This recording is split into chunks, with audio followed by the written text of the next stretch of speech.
Streamed. So it says. Yeah. You believe it when you see it, right? When it tells you. Yeah. Awesome. We give it one quick second. We get some folks in here. Just as a brief warning, there's a lot of construction going on here at the Robinson home. So if you hear a air compressor noise, someone falling off the roof, or banging, slamming, just know that there's a little bit of action going on here. So we give you that under construction warning. Yeah, we've tried to cut out what sound we could, but you're going to hear it. Absolutely. Job to get done. So yeah, thank you. Cold weather's kind of put a damper on a lot of that stuff. Yeah, it was supposed to be done before we got back. Oh. But hey, everyone, welcome to One-on-One Live with Coach Blue and Athletic Director Marissa. Hello. We were out of town last week celebrating spring break with the family down there in the beautiful area of Las Vegas with 92-degree temperatures and just Sunday. Warm. Was it Sunday? We were or Saturday, sitting at the pool, soaking it in because we saw the forecast. I didn't realize it was going to be an absolute return to winter. Like it was, like we had, snow, everything. Yeah. Tons of snow all day yesterday. Man. Hail. Like this is usually like 65-degree spring weather, not 20s. Yeah, this is horrible. But nonetheless, this is your opportunity to jump on. Marissa will put some links on there if you'd like to come on the show. We've got several questions that we're going to get to today. This is an opportunity for you to jump on, talk a little bit about anything on your mind as it pertains to addiction, recovery, mental health, trauma, athletics, what have you. Coach Blue here is a licensed clinical mental health therapist and addiction specialist. Marissa, recreational therapist. Yes. And yeah, the brains of the organization. So between the two of us, we should be able to navigate and field some of those questions you might have. We are not live. Not at all? Oh, there we are. I think we are. Because mine's pulling up. There we are now. There you go. So yeah, ask any question that you like, and we'll get those answered for you. If you'd like to jump on and be on the show, just follow the links, and we'll get you going there. Marissa, we got tons of announcements, but first, before we jump into some of that cool stuff, I want to give our Patreon subscribers a glorious thank you. And we have some new Patreons this week. We do. We got some movement. So we're so excited. List. Thank you for all of you new people. Yeah. So Patreon, you guys help us move this podcast out further. With the income generated, we're able to do more, get more spots, get better equipment, get the message out further. So thank you all so much for your contributions to this podcast. You're making it possible for so many people to get these into their ears. So thank you so much. I want to give a special shout out to our super fans first. That's Jerem Thurston, Tracy Whitby, Holly Davies, Scott Foster, Coach Chris Williams, of course, Brett Frew, Coach Tara Butson, Steve Riggs, and the Warrior Within Podcast and Personal Development by Sensei KP. Thank you, Superfans. You guys are rock stars. We've got our rookie level subscribers. That's Kenny Roseman, Cher Bear, Sherry Polson. Thanks so much out there trucking the USA. Yes, right? Cher. Earl Dyer and Sione and Mary Enoch. Thank you guys so much for your contributions. We truly, truly appreciate it. Yeah. It's very humbling. Welcome. We have a new pro level subscriber, Marissa. Mm-hmm. This is Wendell Wood. Thank you so much, Wendell. Welcome. Yeah, thanks so much for being there. Now our other Patreon pro level, Gary Thurston's not alone. Yeah, he was alone on his tier, but now he's got Wendell to join him. So thank you. Both Wendell and Gary, huge Brigham Young University fans. Maybe the BYU fans are supposed to be the champion. And he didn't even know it. Wendell didn't know. If you are a huge BYU fan and a fan of Addict to Athlete, jump in the pro level. I think you're supposed to be a pro level Patreon. There you go, man. Something to that. And of course, the top tier, our championship level subscribers. Thanks so much, Shad and Frey Robinson and the Robinson family for all that you do. And Ron and Dee Loesch, thank you both so much. Your families, thank you guys. And then one more additional fan, a new fan that we've jumped on with. This is Tina Williams. Yes, welcome, Tina. Tina is from, I think, Central Utah somewhere. Yeah, absolutely. And we're glad to have you. And I've noticed that she tries to jump on these every once in a while, and she has a challenging time because we've had to bounce around our start time for a few. Yeah. So thanks, Tina. We appreciate you. Hopefully she can get on. Listeners, if you want to become a Patreon subscriber to receive bonus content, merchandise, t-shirts, stickers, all kinds of fun stuff that's going to be coming your way, jump on patreon.com/addicttoathlete. And you can pick all the tiers with the different kind of levels. right there at your fingertips. Shoot, $2 a month will Yeah. get you all the bonus content. Anything above that gets you all kinds of perks and features. Yep. And every tier you can pay in advance and get a 16% discount. That's so awesome. That's a good deal. It's very much worth it. So jump on patreon.com/Addict II Athlete. We have a lot of announcements with upcoming events and races. You want to kick it off with our the summer kickoff series here? Gosh, let me see if I can. We have a lot. So let me go to our calendar just so I know I don't miss anything. Well, I'll jump into it first. And we are excited to hold the very first No One Left Behind team half marathon. Yep. This isn't a relay. This is a team half marathon. So instead of most relays are you running a portion, this is running all together.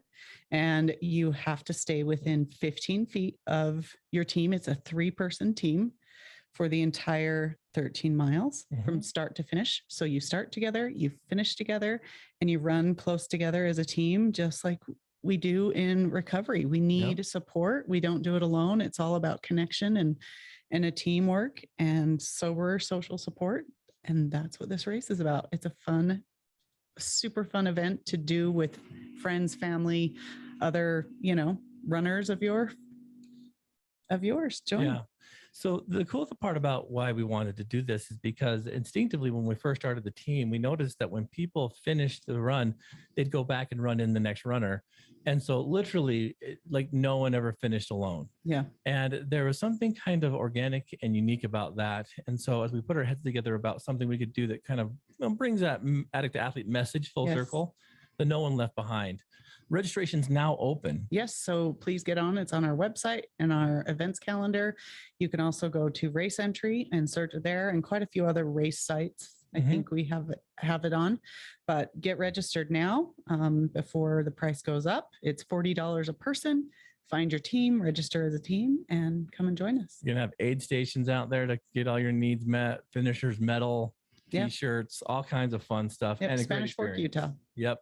Actually the route's pretty good too, because it's all on the back roads, goes right through the middle of some beautiful country out there in Spanish Fork, Utah. It's all on a river trail. And so, it's beautiful. You're not going to want to miss this one. So jump on. All right. So we have a bunch. First thing we have is this Saturday out in Vernal in our Uinta County chapter, we have the Run to Remember. This is a run that they do as a fundraiser. And they will be, it's at 9 a.m. You can get on our website and find out. It's Northeastern Counseling Center. And they do a big Easter egg hunt for the kids as well. So if you are in the Vernal area, which is, Eastern Utah, get out there, go over and see some of the dinosaur memorabilia. I hear there's a big thing going on right now that they may be taking down the big giant dinosaur there. What? And some of the city is coming together to fight to keep it. I hope they keep it. Why in the world would they make that decision? It's strange. Iconic. That's that's what they're known for. So that's this Saturday. This Saturday, we are also in the Utah County chapter volunteering at the Village Run, which is a fun 5K for raising funds for foster care kids and most kids who are transitioning out of foster care. And we are looking for volunteers or anyone that would like to run. This Saturday, contact Jed Jensen. Next Saturday, or next Friday, Saturday, we are doing our annual Break the Cycle relay. And this is a relay just for our team members. We run all over Utah County to Salt Lake, 5-mile increments. And we have a fundraiser on our site to raise funds for new athletes. And it's called Break the Cycle because it helps us break the cycle of addiction by getting them involved in sports and recreation. I love that relay race because we can't move forward without that next teammate taking their leg. So we literally build off of each person's investment. Yeah. So I love this run so much. It goes through the night. There's a lot of territory to be covered. There's some open spots. If you jump on our social media pages, you'll see the map that Coach Jensen's put up there. I think there's a few legs open still. If you're a night owl, I know that there's some 4 a.m. open right now. And so we'd love to have you if you can. That's the best time to literally be out there running is because it's just there's this weird kind of sense of calm. Yeah. You got a team behind you. We follow the course is well marked, so you're not going to get lost, and it's just a good time. And you're welcome to just run your part and leave, or come and help, cheer, bring water, whatever. Yep. Stay around. So that's the Break the Cycle relay. Then next on May 7th, we have our anniversary party. This is going to be big. Yeah. 11th year, right? Yep. 11th year. Yep. We didn't get to celebrate the 10th year because of COVID. Yep. And so we are kind of, we're kind of bummed. We got a lot to celebrate. Yes, we do. Choosing our We're MVPs. Putting some things together because we've missed some other awards and parties for the last couple of years. But there's going to be amazing food, right? We've already been talking about that. Let's speak about our new Patreon subscriber, Wendell. That guy is a class A smoker. He knows how to work the meat. So we're going to really and that's not the substance abuse smoker. No, this is the steaks and meats. Yeah, version of this. And meats. So yeah, we've got a lot coming up that way. This is going to be a great celebration. 11 years ago now, when we started this team, I didn't think or have any idea we'd be this large, being able to help this many people and build this many relationships. So you got to come out and take a look at this. We will be updating information there on our Facebook page and our website. And then we have the No One Left Behind. Then the 4th of July or the July 3rd, we have our big fireworks show and barbecue. This should be the biggest year ever. Yeah, biggest, I believe. So you can get that on your calendar. Then August 31st, as always, we have the overdose awareness rally, and we always do a run up to the Capitol for that. And then we have our annual recovery proxy run on Labor Day, September 5th. I mean, we have all of our stuff planned out already on the calendar. We're getting organized and ahead of schedule. So absolutely. So we want you guys to join us because you can put it on your calendar now. Lots of cool stuff. Keep an eye on our socials and especially that webpage, addict2athlete.org. All right. Well, I guess we'll see him next week, right? Good grief. That was a lot. Yeah. Sorry, guys. No, it's Thanks good. For sticking with us. We're excited. Marissa, we got several questions here that were proposed a little while ago, and we hadn't been able to get to them because of traveling and some other circumstantial issues. But let's jump in with this first and foremost. This is something that happens quite frequently, I know, in our community, in our culture. And this was a situation by which one of our lady athletes asked the questions.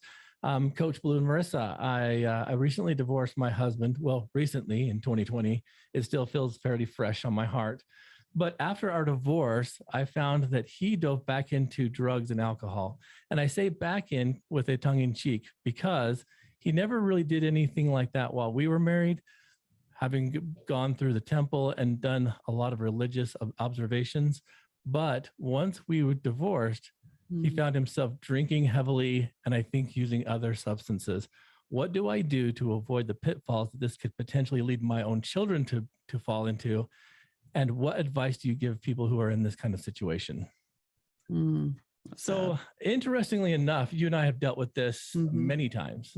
Some personal family things that even I've seen. And it's a hard one. First and foremost, we live in the state of Utah, which is primarily a religious observed state. A lot of people think that it's high Christian, right? A lot of people think that it's everybody and the whole state's that way, and it's not. The interesting components about that is that there's a lot of traditions and a lot of negative connotations to the way that any religious person leads their life. And, you talked about this on Mig's podcast, Staying Fit ODAT, that I thought was awesome. When he was kind of blown away that you yourself never engaged in that. He was like, never used substances. Yeah. No way. And it was funny to get his reaction. And you kind of made mention that you belong to the Church of Jesus Christ of Latter-day Saints, and that was part of a principle that's called the Word of Wisdom, which basically says, hey, refrain from that stuff.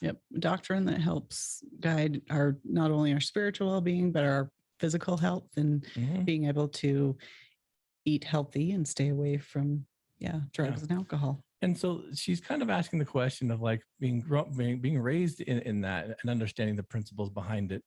And then going through divorce and pushing away from maybe that part of life, but also engaging in some other kind of odd behavior, right? Yeah. It's an interesting component. Typically, addiction doesn't start later in life. Typically, addictions happen early. They happen in the teen years, basically, right? And you see a lot of research on teen substance abuse, teen involvement, trauma, all this kind of stuff. Very little about what happens later in life after, you go through, say, a primary age of 19 to 35 to have people jump into addictions there. To me, it's one of the saddest things ever. But the question But it still happens, and it happens a lot. Absolutely. We've seen it a lot, you know, when people go through some big changes in their life and stress and, you know, then yeah, well, that's sometimes people turn to some substances to cope. And that's what she's asking is why? Well, there's a lot of unique, I think, you know, whys specific to the person, but there are some commonalities that even I've noticed. And the first one's going to be this sense of social gratification. Okay. And social, well, even gratification, even social glorification. Yeah. Where socially now we're living in a world where people are leaning more towards the, you know, the eat, drink, and be merry mindset, which is very not traditional to what a lot of people have been raised in, if they've been, you know, members of a religious sect really strong, or, you know, or family system. But a lot of the other people in the world live that way, and they think that that's okay. Yeah, well, yeah, and then to each his own. But we live in a society that glorifies now, say like substances, like alcohol, marijuana, alcohol for sure, those kind of things, and people drink without worry at parties and you know, gatherings and social events. But it's interesting when we get to this, because now all of a sudden there's like this need to feel accepted, right? And it goes into a little bit of even adult peer pressure. And it's kind of one of these things where, you know, say you've experienced a loss of a marriage, a loss of a loved one, what have you. Which is similar to like a loss of a loved one, because it's a death of a relationship. So what I find is that people typically fall into this self-medicating mindset, you know, and, you know, mental health issues are widespread, and depression and guilt and shame and anger. Those are all components to divorce. Yeah. Right. And so you start looking at these kind of things, and I think, you know, with 50% of the population receiving, you know, almost some kind of mental health diagnosis, self-medicating with depression through alcohol, marijuana, those kind of things, very prevalent. Yeah. But it's a really sad thing for me when people have gone their whole lives without getting too involved in it, and then to switch on the switch because they don't or have not seen yet the dark side of what's going to come. What addiction can do. And you can justify it all you want. You're an adult. I don't mind. You do it to each his own. Yeah. But you have to be very aware that those same follies and mishaps that could have happened earlier in life that you somehow avoided, thank heavens, will still come to play in an adult. And oftentimes when you're later in life like that, you have a whole lot more to lose. When you're a teenager and you get involved in drugs and alcohol, like sometimes the consequences, they just really are not as steep as when you're 35 and you have a career and family and, you know, money, like a lot more money than you did when you were a teenager to lose in time. And many people do start out just drinking a little here and there and just playing around with it.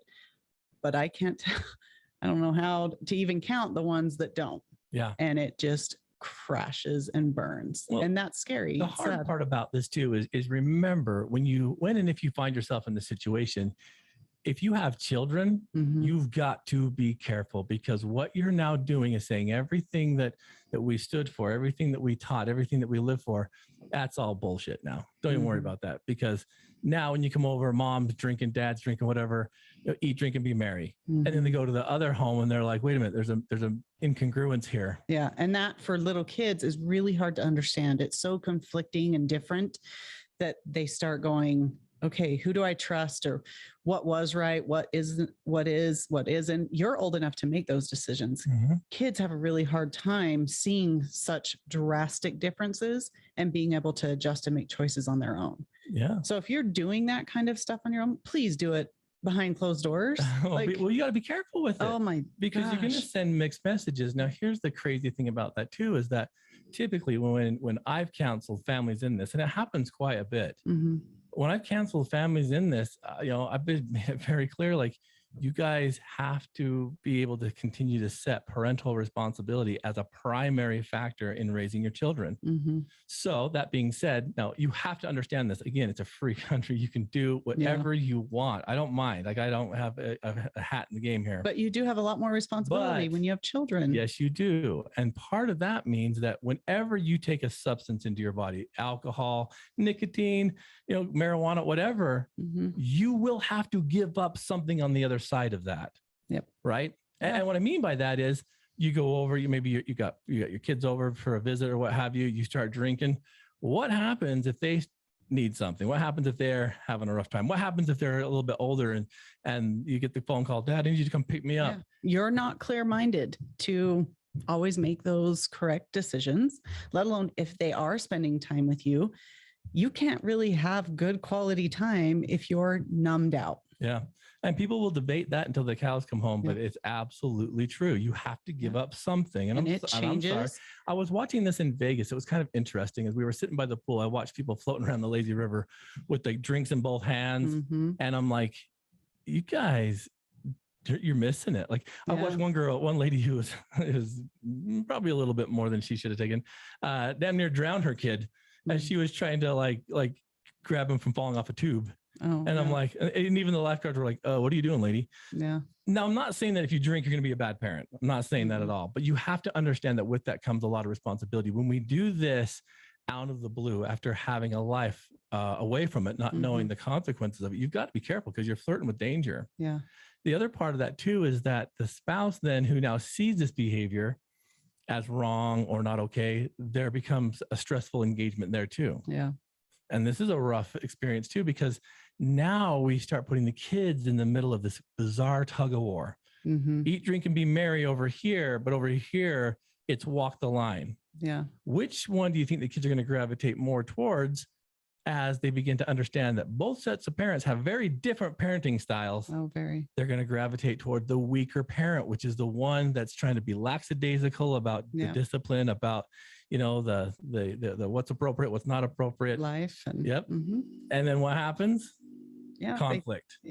Conflict there, but it's conflict with kids. They can't hold boundaries. They're inconsistent in the boundaries that they do set.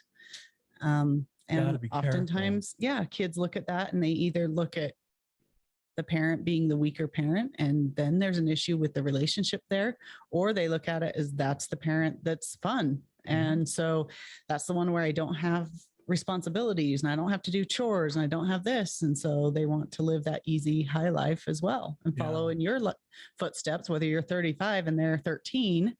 That's not always the same. No. And it's a hard thing because I know that this mostly happens because of that self-medicated approach.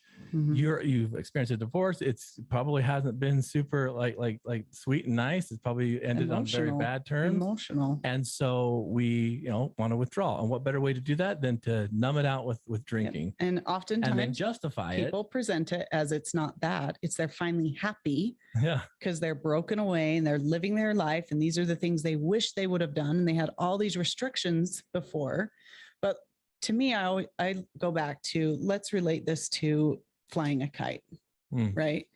So to be able to fly a kite, what do you need? You need wind. You need string. And then you need resistance. Yeah. Right. So if you get a kite up, what does the string do? And the wings on the kite is it creates that resistance that gives it the lift. But what happens if you don't have any direction and any of that resistance, and you just, you're flying the kite and it's getting higher and higher and higher and the string's ripping out, and then soon that string goes out. Have you ever done that? Oh yeah, I've seen it. It's funny.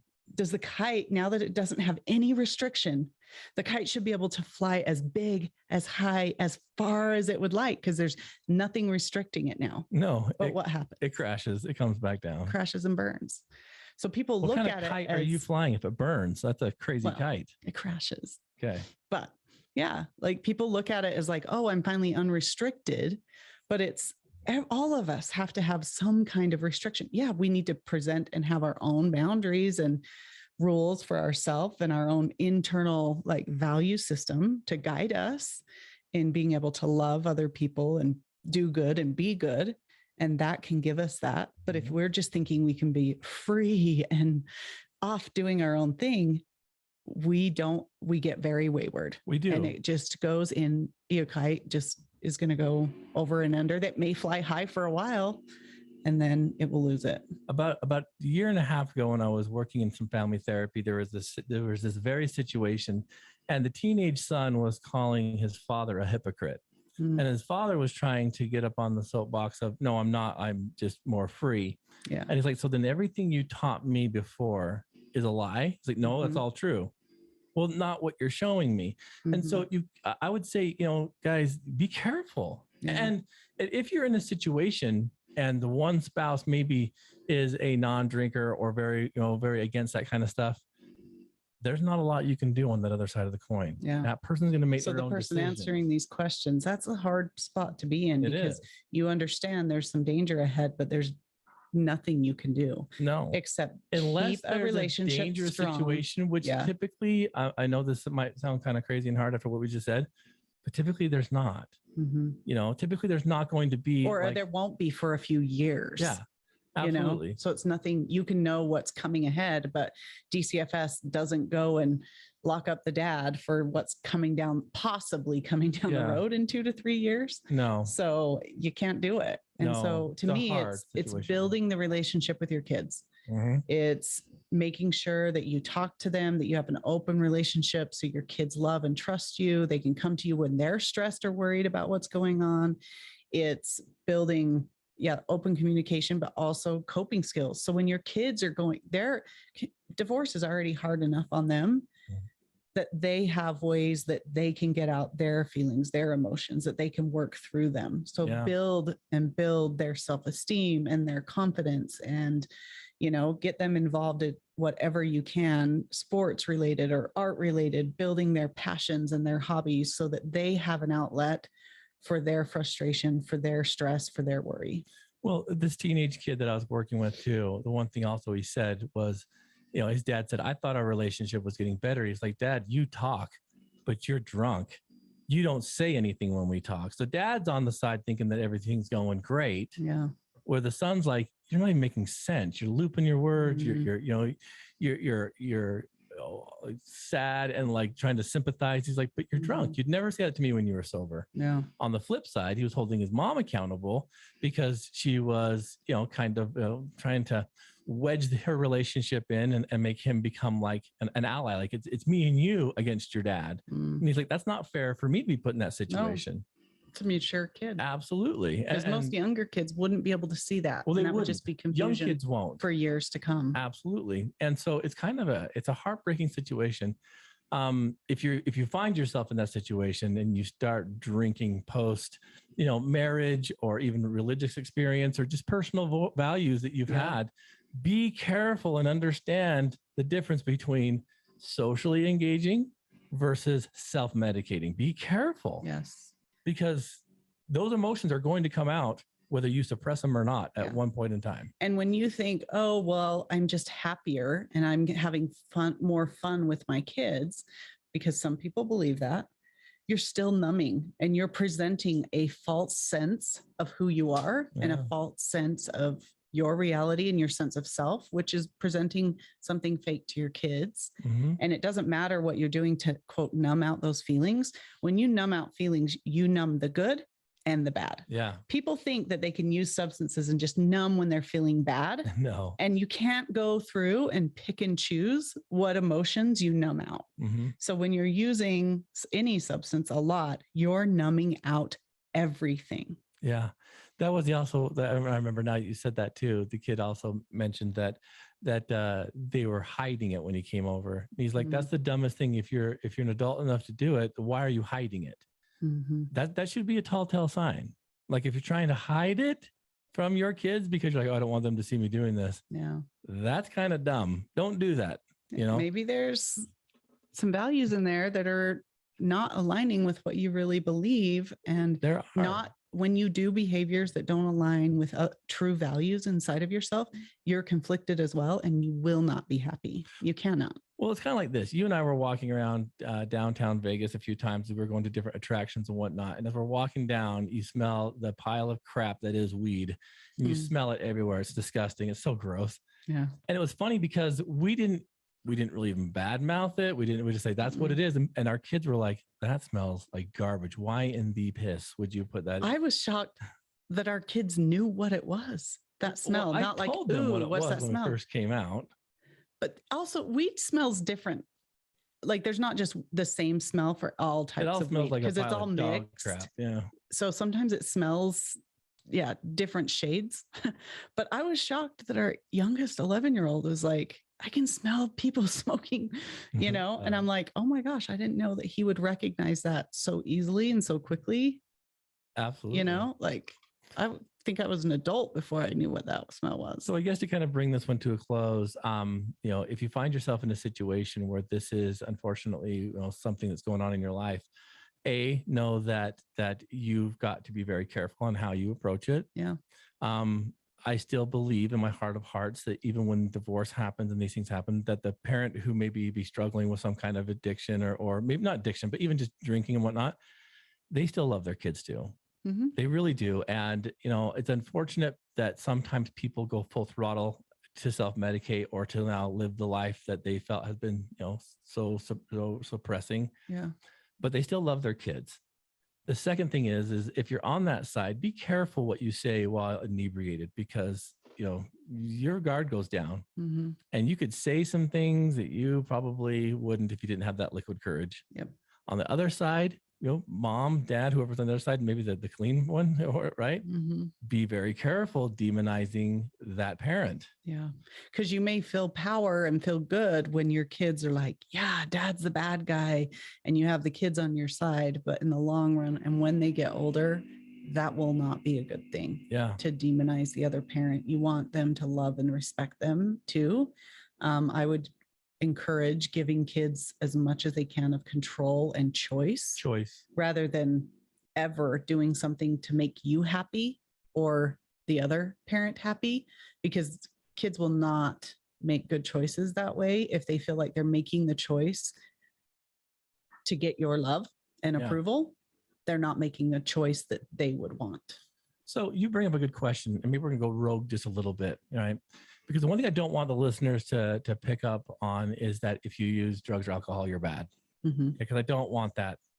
What I'm saying is if you've raised your family under that umbrella, and then all of a sudden now you're doing those things, mm-hmm. they're going to question everything. And not just religious beliefs, relationship beliefs, parent beliefs. They're going to question everything you say, because if you thought that was true and now you're saying that something's different, they may not trust anything that comes out of your mouth. Absolutely. And so you've got to be aware of that. The second part about this too is that, you know, there are family systems that can have alcohol and be just fine. Mm-hmm. They really can. And I don't want to demonize that aspect of it. I mean, I really don't. I think it'd be silly to. Yeah. Personally, and my own point of view and perspective, because I've been through it, there's no way in hell I would open up that Pandora's box again, because I know where it takes me. Mm-hmm. Does that make sense? I know where it takes me. Yeah.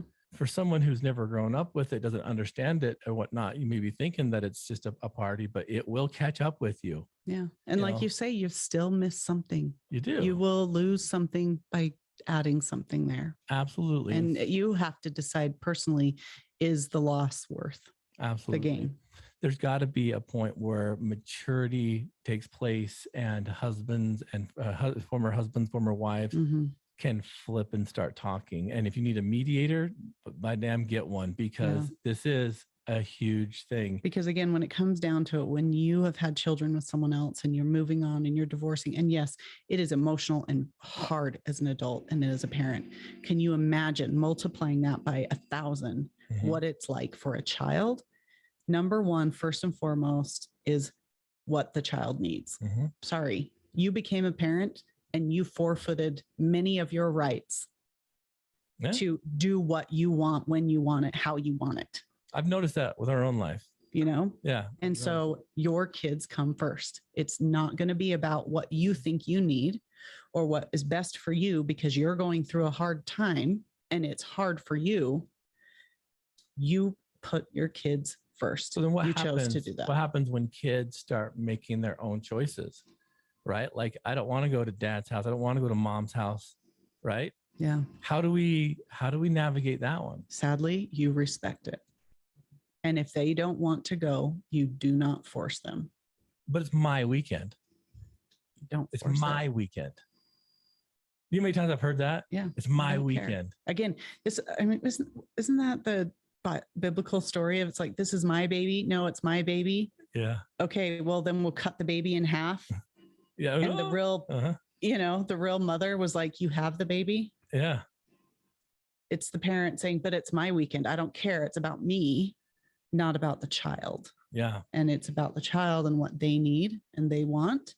Even if their choice is they want to be with the party parent that you think is in an unhealthy unsafe environment, you still have to respect that. Mm-hmm. And keep a relationship open with your child. When you disrespect them and you try to control them, it will ruin any relationship you have. Yeah, well, I think you're spot on. I mean, we could do a whole deep dive on this. You know, you and I have actually bumped into some people that we wanted to bring on the podcast that were, you know, divorced and have very strong relationships with each other still, even though both have been remarried. Yeah. It can happen. Yeah. But you have to get very adult and mature about it. And there's always typically, more often than not, one person or two people in the relationship that want to be justified and want to be heard because of the pain they've experienced. You guys, this won't work. I mean, I look at the 7 divorces my mom went through and just the hell that she put us through with like stepdads and all these other guys. And I'm just like, it's such a nightmare. It is such a nightmare. As a kid growing up in that, it is one of the worst things ever to feel like you have to align yourself with a parent instead of having both. Yeah. That sucks. And does that mean you stay together and stay married because it's better to grow to be in a family in a house together? No. Not when parents hate each other. You know what it did though? What? I don't have a relationship with either of them now. Yeah. Not either of them. Because all they did is fight, piss, and moan our whole existence. Yeah. And you went through so much time trying to please mom and do whatever mom said to make her happy and keep her safe, never worrying about your own needs. And causing severe trauma and pain on you. Yeah. Well, and then the other way too, you know, and make him happy. It tore me away from other relationships I didn't even know existed, such as, you know, my biological father's mother, my grandmother, right? All these people. I mean, the first time I really kind of laid eyes on her is when she was gone. Yeah. I mean, at the funeral. That's crazy. Right. And so it's like, you guys may not realize how big these decisions are. Yeah. Because the second part of her question is, now moving forward, what do I look for in someone? I thought I had all these qualities. So our second one is, now I'm scared to put my hat back in the game because it's been a couple of years now, she says. And she's like, you know, looking forward, what do I look for in life? And I said, number one thing that really has to probably be there is going to be that form of what you believe love is. Yeah. Right. You have to understand the definition for yourself and what it feels like. And I think first and foremost, you've got to get to a point where you can love yourself first and work through. You're going to have severe issues. It doesn't matter if you are the perfect parent or spouse, because you're not, no one ever is. But you're going to have to work through that. Therapy and counseling, 100%. And get to a really good place with yourself. And then it's also your kids still. Yeah. Is it safe to bring another person in when you have kids that you're still raising? I don't know. Well, and you have to decide. There's this new sense of commitment too, I think, that needs to be observed. You know, while love can be kind of that fleeting feeling, commitment is a promise of moving forward with each other. And I think that we are sucking in humanity on commitments. You know, our commitments are getting very, very flimsy and weak. Have you noticed? There's no handshake. It's for sure happening contract anymore. Absolutely. To go through life through thick and thin is a big deal. So I think you've got to be cautious about that marriage. I'm so glad that you talked about this on Meg's podcast too, when you talked about that year of therapy we went through before we got married. Yeah. That was a big deal. Yeah. I mean, you know, that was a big deal. And I'm like, well, if you know, love them through sickness and in health and, you know, the good days and the bad days. We live in a throwaway society now. Yeah. You know, you don't like look at your phone, you throw it away and you get a new one. Yeah. How in the world did that translate into relationships? Yeah. You know what I'm saying? Like, how in the world? Well, and then you hear of people that are in severely abusive relationships and don't ever want to throw it away. It's toxic. It's unhealthy. And they just want to hold on. And how do you know? How do you know? Well, that's something that you have to decide. You have to decide when, and the end is the end and enough is enough. And you've worked hard. You know, there's tons of signs and you can Google it too on like, what are healthy and unhealthy relationships? to be able to know those are some real red flags of this may not get better. And other flags of like, yeah, these are just regular bumps in the road that people have. Yeah. You know, the Gottman Institute, we talk all the time about, you know, is all about relationships. And that doesn't just mean romantic relationships, but relationship. And it's a great education. And they have tons of workshops. They're fantastic. Yeah. Well, and being committed to something it's hard. It's really hard. I mean, you're committed to buy a home, you're committing to, you know, buy a car, what have you. Relationships should be held with so much more respect, you know. You know, and I bump into a lot of marriage and family issues where commitment begins to waver. I knew it would be hard, but I didn't know it would be this hard. Yeah. You know, we're talking about from emotional intimacy to physical intimacy. All these things come into play with this commitment level.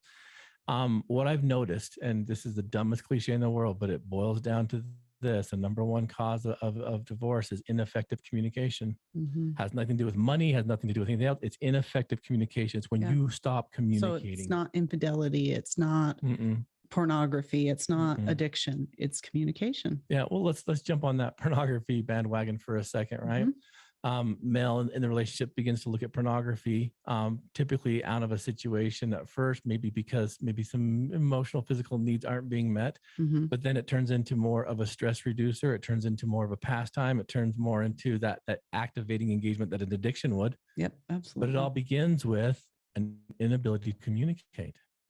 Think about it, right? Like, so does that mean the wife and the spouse is the bad person and that caused the husband to go into porn and that become an addiction? That's typically where blame wants to be placed, but it's not. It goes both ways. It goes both ways. Yep. Absolutely. And this is a hard thing because right? Communication isn't a one-way thing. That's why that's what the word entails, is that it's more than one person. Right? Is I've seen several situations where I'm counseling husband and wife, and they both get trapped into you're not seeing it from my point of view. You're not feeling my feelings. You know, and when you use words like I feel this and I feel that, it's like you get stuck because can you really you can have an opinion on feelings? Yeah. No, you can't, right? But you say, hey, I've been noticing this. It's making me think that. Yes. What do you think? What is going on? What are your thoughts? Yeah. Instead of, or how can I support you? Or what can I do to better help you or understand you? Well, what if it's like this? Yeah, if it's that situation, it's like, you know what?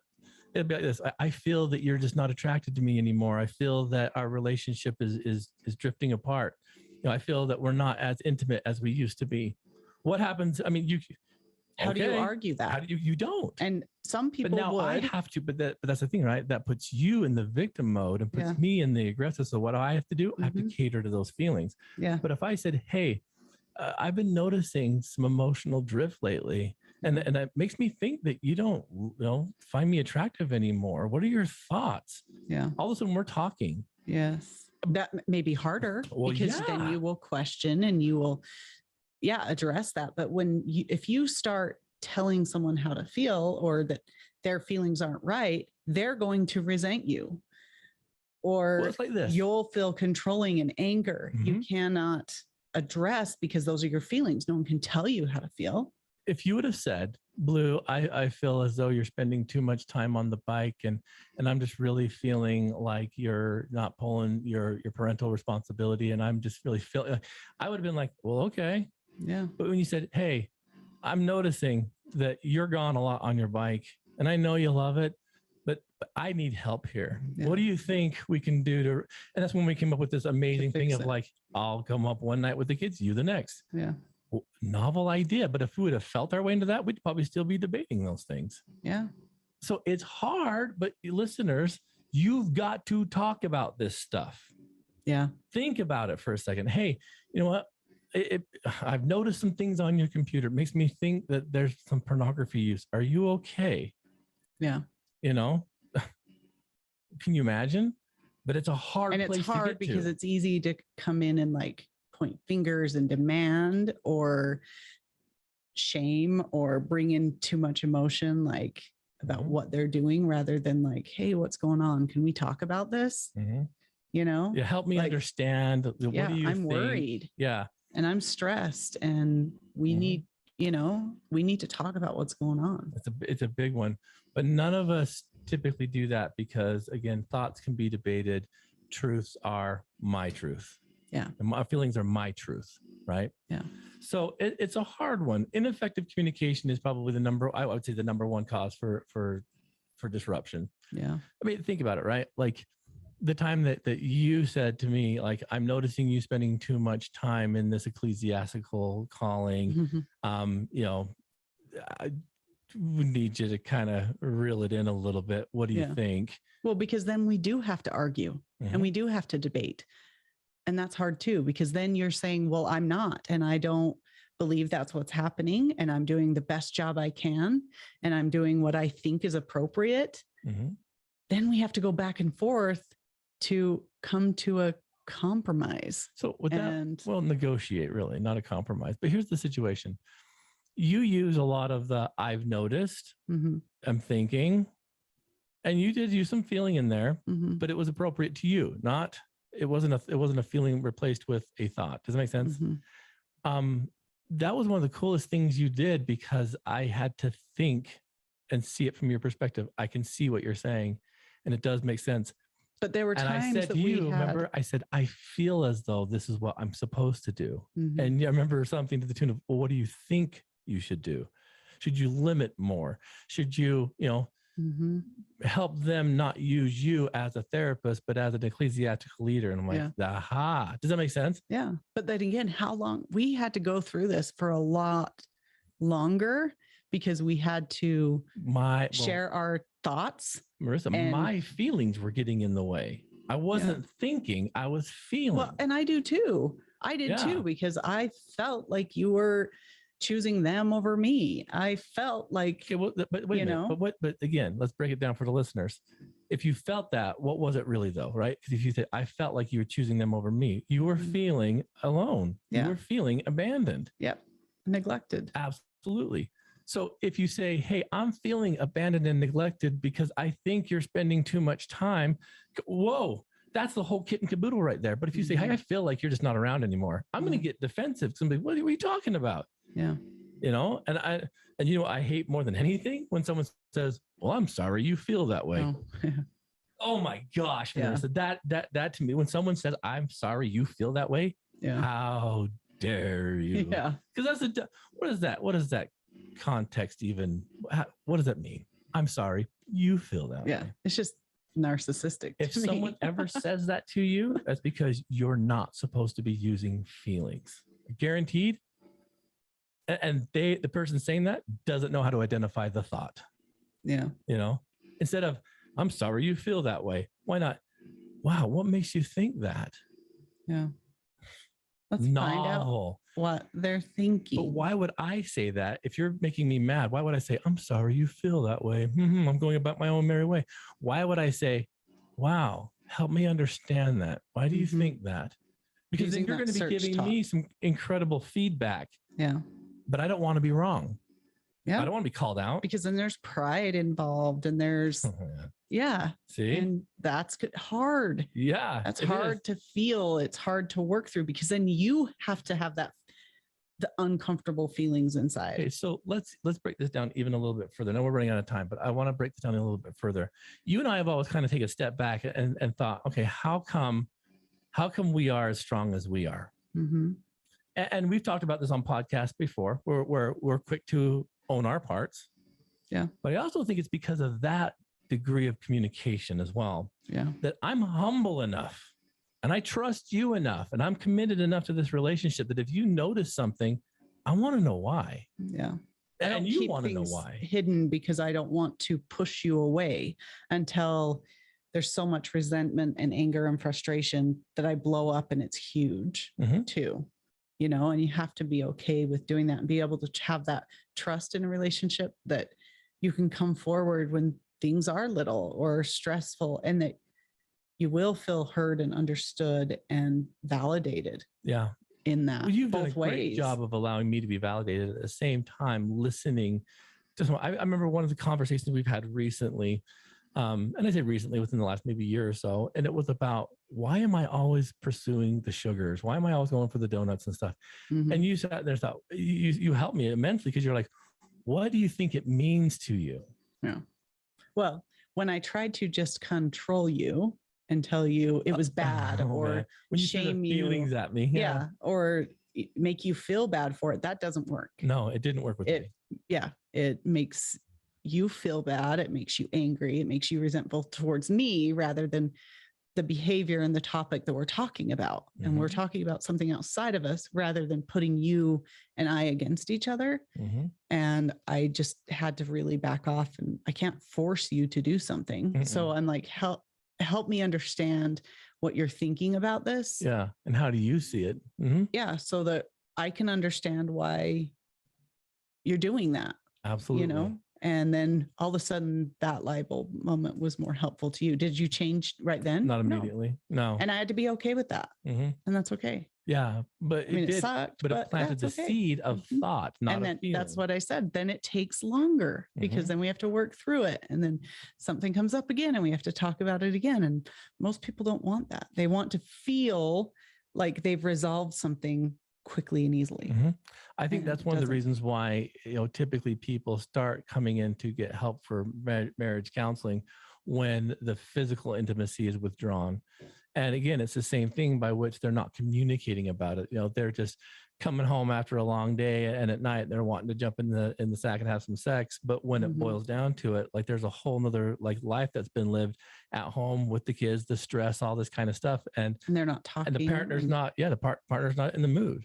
So what happens, instead of talking about it, like, hey, you know what, if we're going to do stuff like that, if this is what you want or what you need, this is probably what I'm going to need and want, because. And then we can do this later or this time rather but than. a lot of times what I notice is that husbands and wife do not talk about sex. They just don't. They want to just do it and then be offended if it's not done the right way, the right time, and the perfect time. It's on both sides. It is a hard thing. And I think part of the taboo culture, it's funny that more people are more, I guess, apt to talk about addiction, like substances, than they are about sex. It's a crazy thing. And I think maybe we'll have to do a podcast on maybe that, in a relationship too, because it's a big component to that commitment, the trust, and the communication, right? Yeah. It's a big deal. We are kind of out of time, but did anybody throw anything in there? Because if not, we'll have to answer them off the air. But it's one of these things, listeners, that I think helps get you to a point of being able to make maybe some educated decisions on what you need to do. These are just 2 points of view. There's a lot of other points of view. Do not just settle on what Coach Blue and what Athletic Director Marissa say. We may not be right either, or change our idea. There's so many attributes of this topic that go search out more. And if you need private counseling, if you want more, you can contact us through the website, addict2athlete.org. I'll have our numbers and contact information on there. Yes. But beyond that, again, listeners, thank you so much for being here with us. Please jump on and leave us a review too. That helps immensely. Please. Yeah. If you haven't left us a review and you listen to our podcast, please. I know there's a lot of people out there that haven't. Please leave us. It doesn't take much time. It's actually fairly easy, but we would appreciate it because it helps push this podcast out there for the people that truly need it. Share it with those that you come in contact with. Yeah. And let's turn that mess into a message. But listeners, again, thanks so much. Keep an eye on our website. Yes. And like was just said, until next time, go turn that mess into a message.